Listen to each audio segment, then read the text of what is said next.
Hi friends, நம்ம மலை மீது உள்ள பெருமாள் கோயில் குமரி மாவட்டத்தில் இருக்கா அப்படின்னு தேடினா கூகுளில் கூட இல்லைன்னு தான் சொல்லும். ரொம்ப கஷ்டப்பட்டு ChatGPT போன்ற பல இணையதளங்களில் தேடி பார்த்த பிறகு மலையாண்ட பெருமாள் கோயில் அப்படின்னு ஒன்று வில்லுக்குறி பாலத்துலேருந்து சரியாக ஒரு 3-4 கிலோமீட்டர் போய் இடது சைடு வயல் வழியாக போனால் இந்த கோயில் இருக்குது. அந்த கோயில் முன்ன நின்று தான் நான் பேசிகிட்டு இருக்கேன்.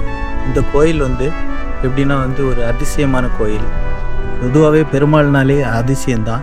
நீங்கள் சனிக்கிழமை தோறும் இந்த பெருமாள் கோயிலில் வழிபட்டிங்கன்னா அதில் உங்களுக்கு நீண்ட ஆயுளும் கடன் தீர்ந்து நல்லபடியாக இருப்பீங்க.